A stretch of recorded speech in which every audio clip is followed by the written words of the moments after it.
check to make sure. Yep.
Interesting. Testing. There we go. Well, I'm going to assume that you people can hear me. I can hear you, Greg. Thank you.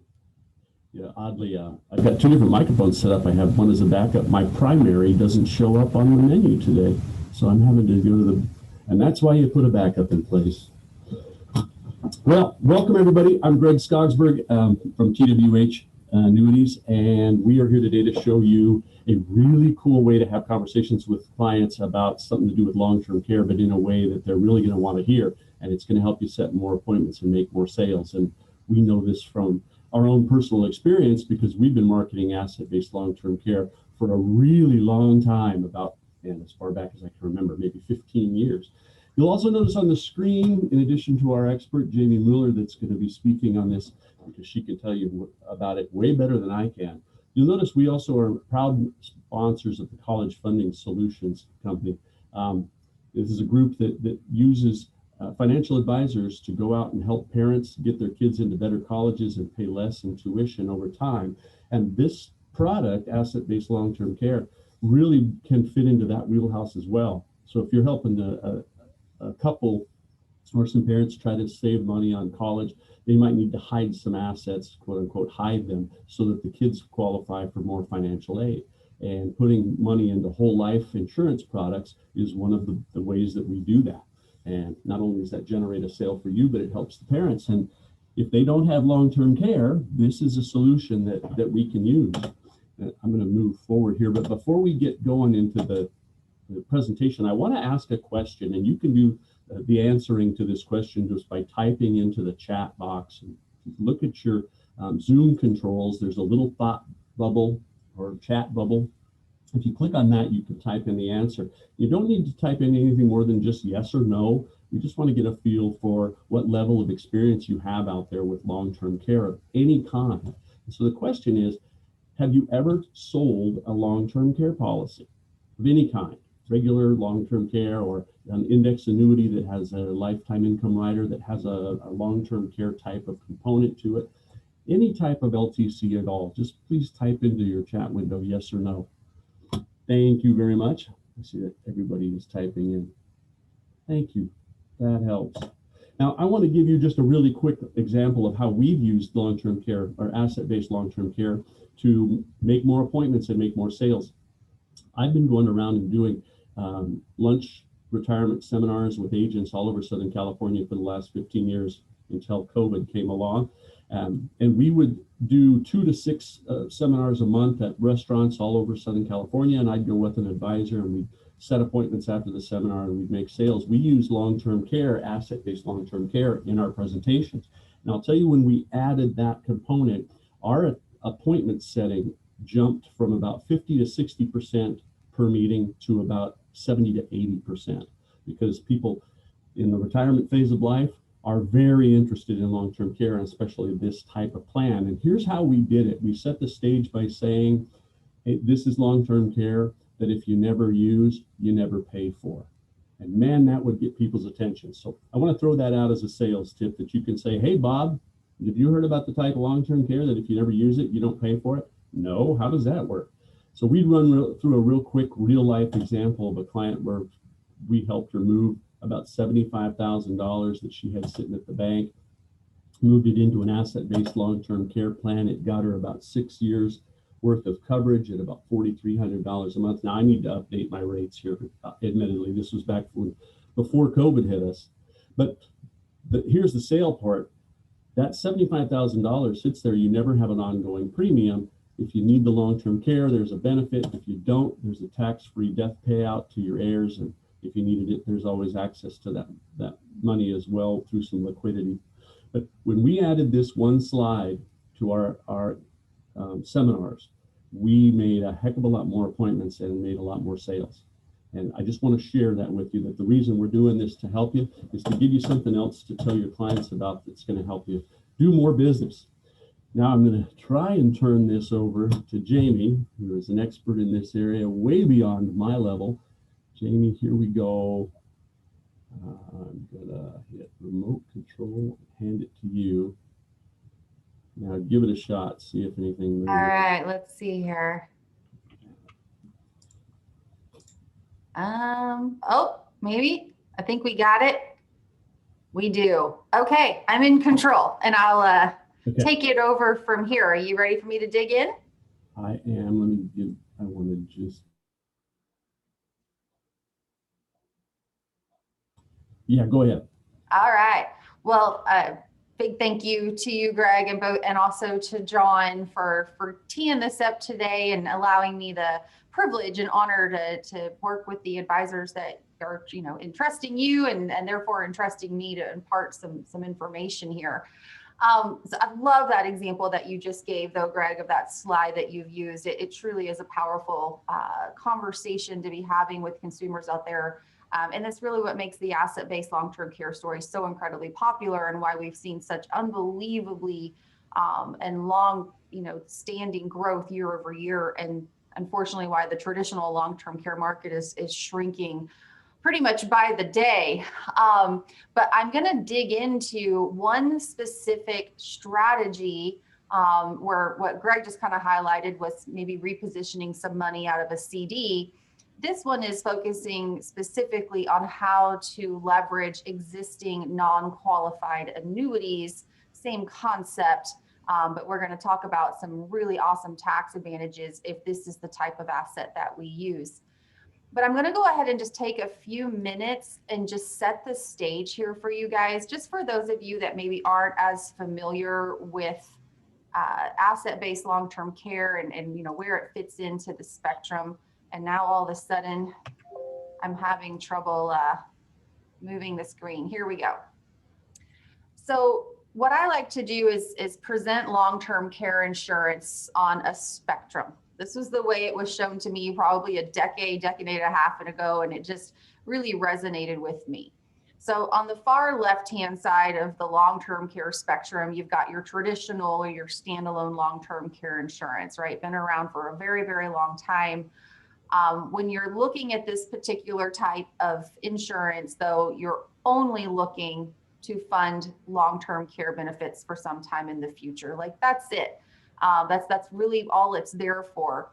And they're really great, robust policies if they're needed. You've got your lowest cost of entry from a premium standpoint. But part of the reason why that particular market segment is shrinking, in fact, I think Transamerica just got out of that market just in the last few weeks, is there's just some potential issues that consumers, for whatever reason, really haven't been able to kind of get their heads around and maintain the sustainability of that product line. But the biggest one is just the lack of guarantees on the product, specifically around the premium. It's not a question of will the premiums go up, it's how often and by how much. And what we found is, by the time somebody's 75, 80 years old and they actually need the long-term care benefits in the imminent future, they can no longer afford their premiums. So they're kind of in this unfortunate situation of maybe even having to let that policy lapse. There's also no underlying asset or value associated there, meaning, if you don't use it, there's nothing to pass on to a beneficiary. There's no tangible cash value. That's where that whole use it or lose it kind of tagline has been associated with traditional long-term care. So I say all of that not to say there's not a time and a place for a traditional long-term care sale, because there still is, for the right consumer that just understands the pros and the cons of traditional long-term care. But that's kind of where that's fitting in on the spectrum. All you're solving for is long-term care benefits. On the other side of the long-term care spectrum are your long-term care riders that are added onto a death benefit focused insurance product. So this would be, your long-term care rider that is placed onto a John Hancock or an AXA. The primary focus when we're in that product segment is death benefit. And I see we're cut off a little bit there on the slide. I apologize. But that's what you're solving for first, for whatever reason why you're having the conversation. Is it, are you doing some estate planning? Are you just, doing some mortgage protection? Are you doing a tax-free retirement income strategy with IUL? Whatever the case may be, that's the primary reason why you're having the conversation, is the death benefit itself. The fact that you can accelerate all or a portion of that death benefit for long-term care, that's just a secondary benefit. It's an ancillary perk, if you will, but it's not the primary focus of the underlying product. And then there's a few question marks there, right? Is the premium guaranteed? Maybe, maybe not, depending on what that underlying life insurance product is. Is there any liquidity in there? Maybe, maybe not, right? If you're building this on a GUL chassis, there's not going to be any. It's not designed to have any. And you could very well have some liquidity in there as like an escape hatch, if you will, IUL, something like that. But how much, that's the question mark. But when it comes to relying on that particular sale, your life insurance policy with a long-term care rider as your sole plan to mitigate this risk, that's where we can really have some issues. You can't add inflation to those policies. And when you're doing risk management strategies for long-term care, inflation is crucial, especially if you're under age 70. So, that lack of ability to add inflation is a big barrier to doing good, robust planning. And then the kind of the risk that I don't think is discussed enough is this risk of disinheriting your beneficiary. This happens. I've had countless conversations with advisors and agents for years and years where, the insured did get sick. They did have to go into a nursing home. They utilized that long-term care rider, which was fantastic that it was there for them as a resource, but then, passed away. Here come the kids. Hey, where's my dad's insurance policy, right? We'd like to file a claim.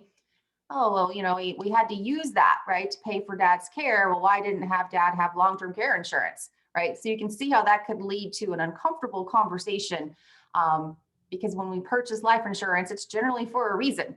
And are those beneficiaries going to be in a negative situation if that life insurance policy is no longer there? So just keep that in mind as well. I like to call this separating church and state, right? Like make sure your death benefit is intact and make sure we also have some long-term care insurance so that we don't, tear into that life insurance death benefit.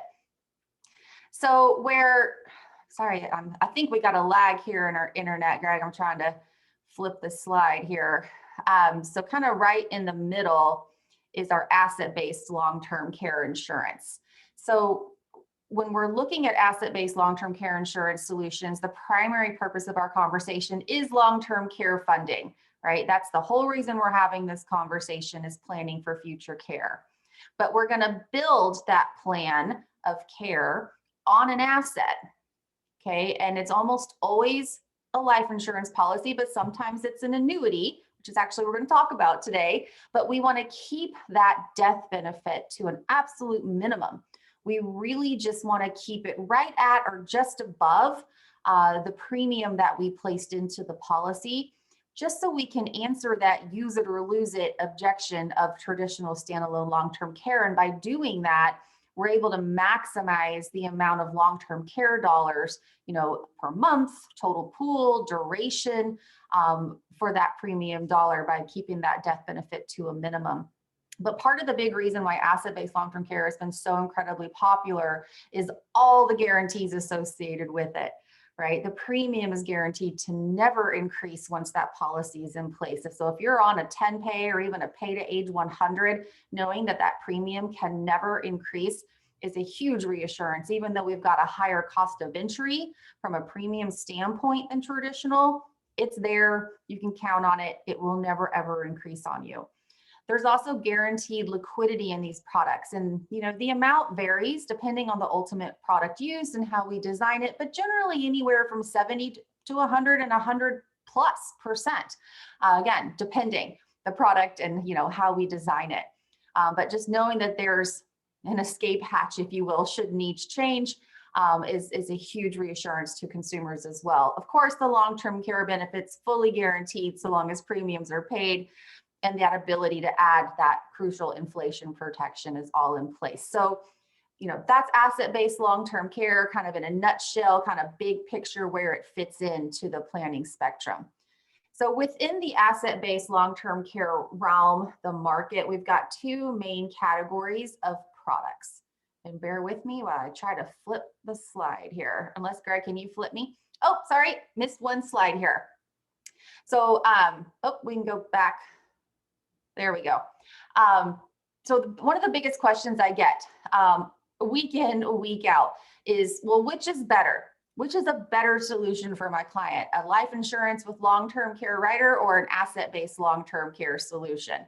And really the response is it depends, right? How do we want to leverage the dollars? What's the primary thing that we're solving for? So it truly is all about the leverage. So for every, exact premium dollar, you're going to get significantly higher death benefit, lesser long-term care funds by using your long-term care rider versus the asset-based long-term care sale. And Greg, I apologize. The slide flipping is just not working here for me. Can you flip me? There we go. We're just going to flip that script completely as far as how we're leveraging the premium dollar when we're in that asset-based long-term care solution. So, much lesser death benefit, but much higher long-term care. And can we show some leverage? Yeah, we're going to get into an example here in a bit, but just for, let's say, because we're going to be focusing today on a annuity-based solution, but just to kind of give you a really rough estimate of what I'm talking about here, like if we're looking at a life-based product like a Lincoln Money Guard or a One America Asset Care, for the same premium dollar, say somebody puts in, 100,000 over 10 years, maybe the John Hancock policy is going to give them a $500,000 death benefit, which is also their pool of long-term care funds.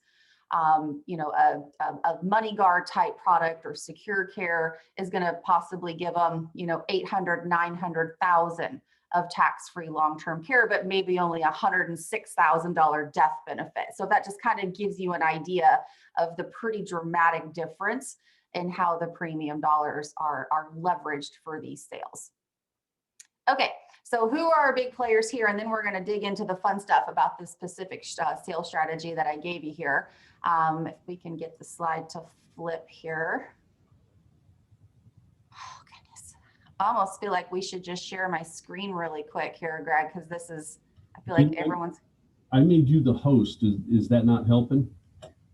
It is not helping. The slides are not flipping. I think we just have a bit of a lag here with the internet connecting between the two of us. But so asset-based long-term care solutions out there, again, we've got two kind of broad categories. You've got your products that are built on that life insurance chassis. So some of the big players there would be Lincoln Money Guard, Nationwide Care Matters, Security and Secure Care, One America Asset Care. So you're probably familiar with most of those. But what people are not as familiar with are those annuity-based solutions. We've got 3 different products with One America alone. 2 are fixed, 1 is indexed on that base underlying annuity, and then we've got Global Atlantic 4Care. So fundamentally, the exact same type of solution, but the big difference is that that underlying asset is an annuity versus a life insurance policy. And here is why that is important to understand and where that big opportunity is. So, we're going to be focusing today, if we could get me a click here. There we go. This is that's where we're going to be hanging out here today for the rest of our time. So what we're going to talk about, this really great strategy. Oh, go ahead and start a screen share. Will do. Let's do that here. Can you stop sharing your screen, Greg? And this is going to go a lot nicer for everybody here. Here we go. Let me flip through where we were. All right, here we go. Thanks, Greg. Okay, so this opportunity is massive, which is one of the reasons why I get so excited about this one. And I'm also have an annuity background. So I used to be an annuity wholesaler. I've sold annuities. So I truly understand that there's trillions of dollars of annuities out there on the books, right? And there was a survey done. It was actually through a Gallup poll. It was maybe 3 or 4 years ago now, but I can't imagine the response has changed that much, where they asked annuity holders, what are you going to do with your annuity? 73% of those respondents did not say, right, I'm going to use this annuity for a guaranteed retirement income, which is the whole reason why, right, you buy an annuity. Kind of just the opposite, right? 73% said, in essence, I'm going to use this annuity in case I get sick, and if not, I'm going to pass it to my kids, right? So they're planning to use this to fund those catastrophic illnesses, that nursing home type of care. This is a huge, huge deal. And again, trillions of dollars of them out there, 73% of them are going to telling you exactly what to do with this annuity, which is what I'm going to show you. So what we're going to do is we're going to take advantage of the Pension Protection Act. Okay, so I'm not going to go into a huge, technical definition of the Pension Protection Act. Just know it's not new. Okay, this was actually passed by Congress in 2006. It's been law since 2010, right? So over a decade now.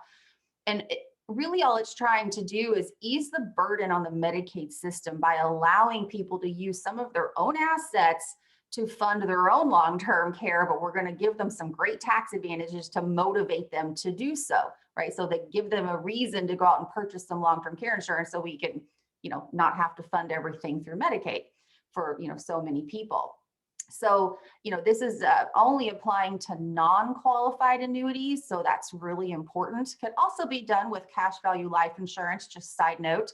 But I think the bigger opportunity here is with these non-qualified annuities. So if you're thinking of a client already that's got an IRA annuity, park that, right? We've got other solutions for that. It's not this one. But in essence, here's what the Pension Protection Act is telling you that you can do. You can take your existing non-qualified annuity, including cost basis and any deferred taxable gain that, taxable upon distribution. Go ahead and move that over, 1035 exchange that into a new annuity, what we call a Pension Protection Act compliant annuity, like those ones we just mentioned. One America's got some in Global. And now we're going to leverage that up into a higher, new annuity that's completely tax-free for long-term care claim. So including all of that deferred gain that you moved over. So, going from partially or mostly taxable, depending on the annuity and its balance between cost basis and gain, to fully tax-free long-term care dollars in a greater amount, sometimes significantly greater. So it's truly a really great opportunity for those non-qualified annuity owners that have substantial deferred gain. So let me just walk you through a quick example of what this could look like. So let's say your client is 65 today. Okay, when he was 49, he purchased a non-qualified annuity with $75,000. Okay, today he's 65.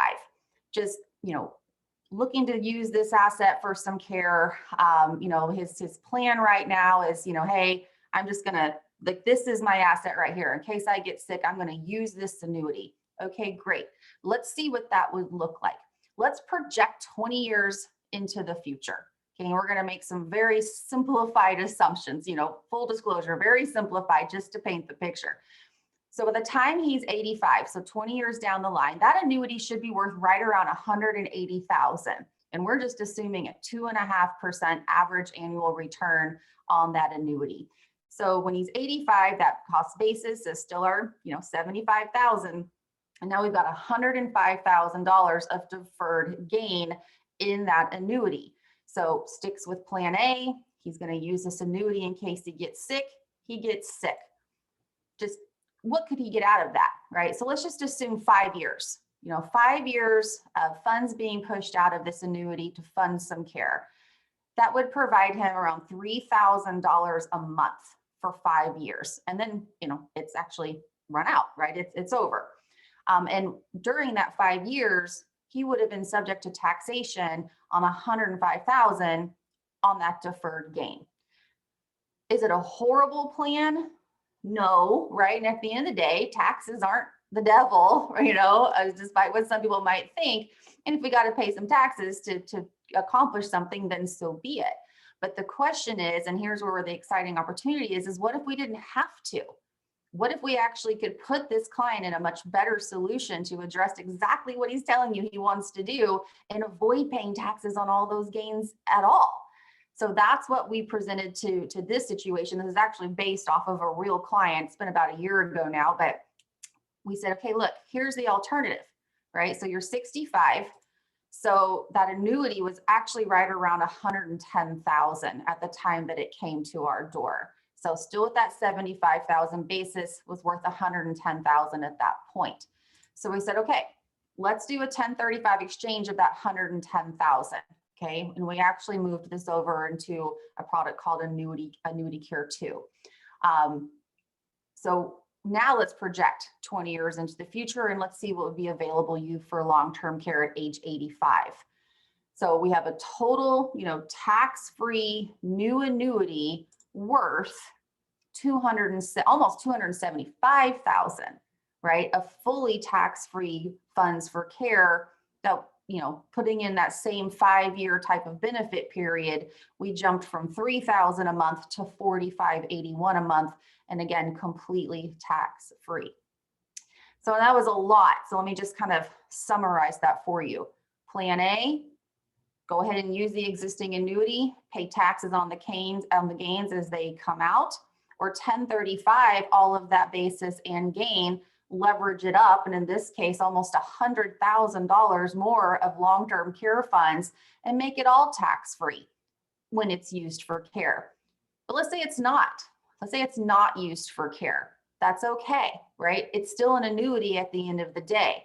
So, anything remaining in that annuity from an actual cash value standpoint can still be passed on to a beneficiary at death. So really all we've done here is just accomplish exactly what he wanted to do, right? We gave him a great new annuity in case he gets sick. And if he doesn't, it still passes to the kids, right? So it's kind of a win-win all the way around. Now, one of the really cool things about this strategy is what we can do with spouses. So let's say in that situation, right, that 65-year-old, it was the husband's, right?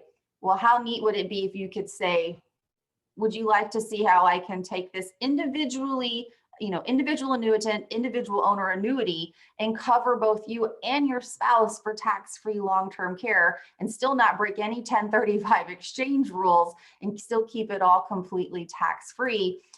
And the answer, we can do that. right? Like what a cool conversation to have with your clients.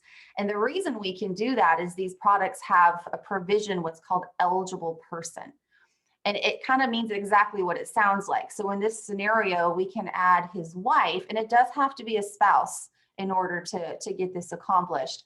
But we add the spouse onto the contract as what's called an eligible person. Okay, so she's not an annuitant and she's not an owner. Therefore, we kept our like-to-like 1035 exchange rules intact. So we kept that initial move of all the gain tax-free.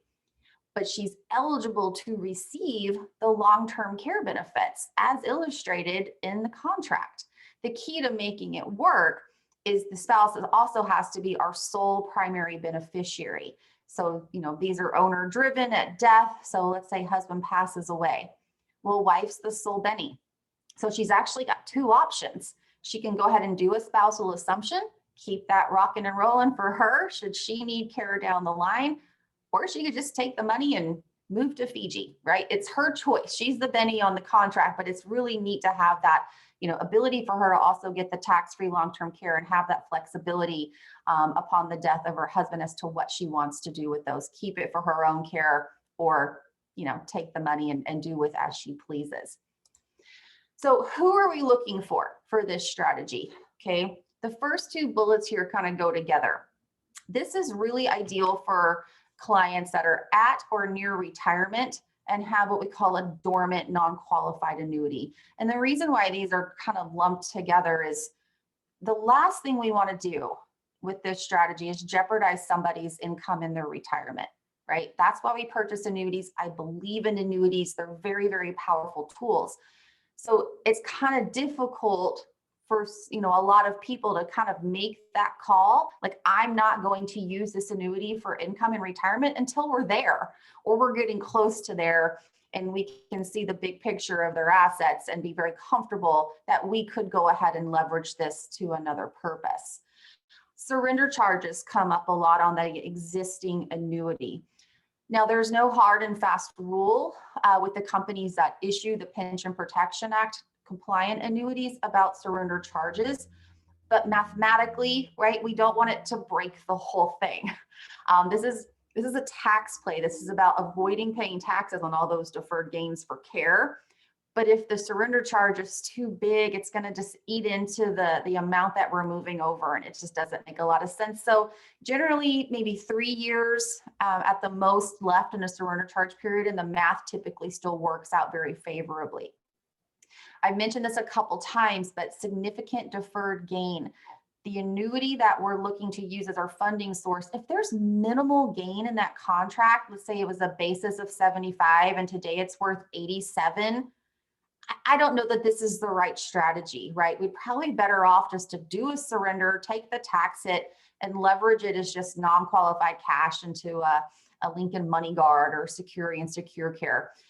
Typically speaking, those life-based products are going to give you a better leverage for care. So this is really about a tax conversation on all those deferred gains. Now, significant means something different to everybody. So I don't put a number there. Just if you have an opportunity, somebody brings one to me, that's the very first question I ask is, what's my basis? What's the gain? And no two-tiered annuities. So with these, I'll call it out by name verbally, but not in writing. These are say like the Allianz Master Dex type annuities, okay, where it's kind of got that forced annuitization in there.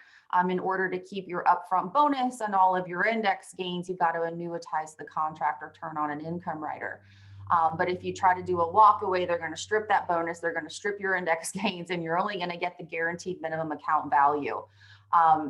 Obviously a horrible idea. We would never, ever do that. So just, be cognizant of the company and the type of annuity that you're working with and what any sort of walk away or true 1035 exchange out implications are. Now, we have strategies to work with those types of annuities, but this is not it. So what I'll close with on you guys, I feel like I've been talking quite a bit here and it looks like we'll probably have some questions, Greg, is the simplicity of this strategy. You don't need to spend a single dollar on a marketing strategy. You don't need to host a seminar. Of course you could.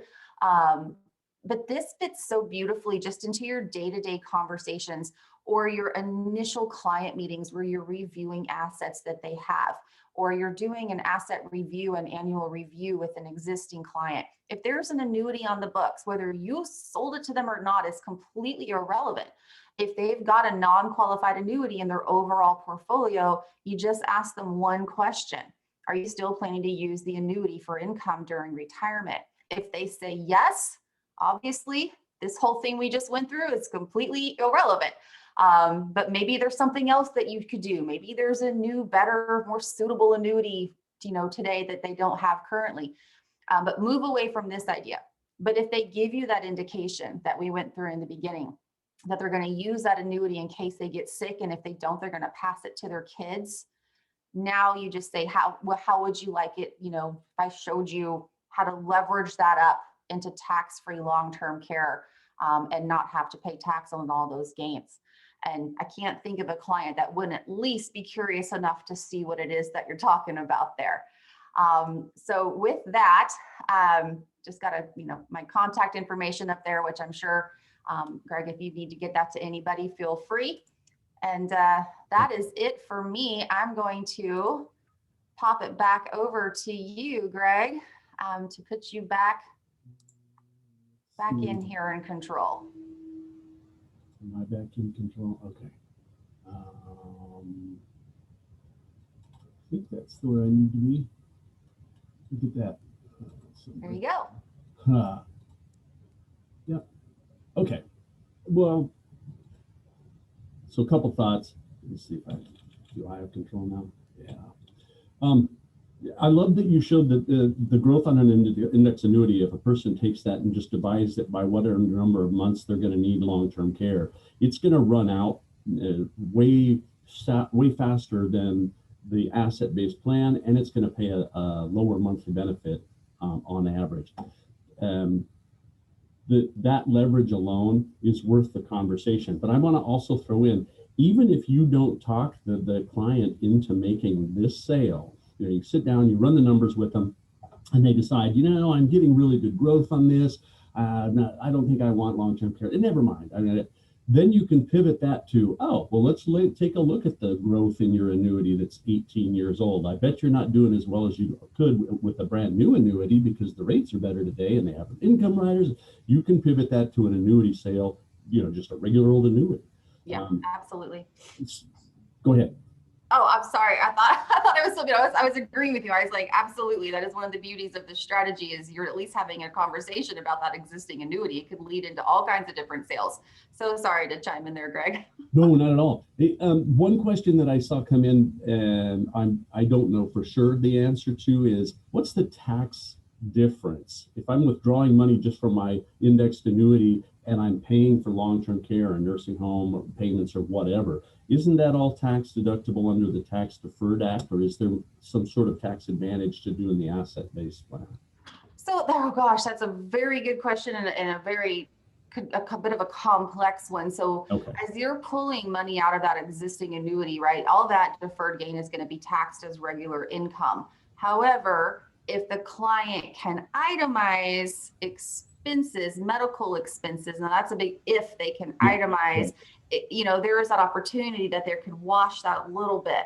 That the struggle that we're having right now is with the standard deduction being so high, there aren't really all that many folks out there that can itemize their tax deductions anyways. So good question. But as far as moving it over to the Pension Protection Act, right, all of those distributions to pay for that care are going to be received tax-free. So they won't have that 1099 for that regular income for the deferred gain. Awesome. And I'm going to throw out another statistics that we have used in talking about this is that more people file bankruptcy in the United States over the age of 65 due to unexpected medical expenses and long-term care problems than any other reason. So when you have people that were affluent and they had enough money to last the rest of their lives, a stroke, Alzheimer's, head injury, something comes along, now they've got to start breaking down the assets, and that can deplete their fortune to the point where they got to sell a house, they have to do a reverse mortgage. There's some risk management aspects to looking at putting these plans in place. I think I've probably exhausted my time by a long shot. Yeah, we're at 38 minutes. I'm going to stop talking just because I try to keep these down to about a half hour. There was one other two other questions that were put out there. We will reach out to you individually to get you answers to those. Again, thank you, Jamie, so much for coming in. And oh, you know what? I wanted to throw this in. Um, what 2 out of 6 ADL issues Mhm. is that's the same whether you're doing whole life or annuity based asset, Absolutely. Yep. right? Same exact triggers. It's still a 7702B long-term care contract. So And that same is triggers. a huge thing when you're sitting down and talking with people and they may have looked at old traditional long-term care policies that were confinement care only, and you had to be in a facility for 180 days before the benefits would even kick in. That just to know that if they can't do 2 of the 6 activities of daily living, they can have somebody come into their home and help with the care because everybody wants to stay in their house as long as they possibly can. It's a huge selling point when talking about these kind of plans. All right, that's it for me. I'm going to stop. I'm Greg Skogsberg. We're TWH Annuities and Insurance. Thank you very much for attending. Jamie, thank you so much for the heavy lifting in this. You did this much better than I ever could have done. Well, thank you for having me. And it's my fault. I apologize to everybody that we went over. No, thank you very much. Everybody stay safe and healthy, and we'll talk to you soon. All right. Bye-bye.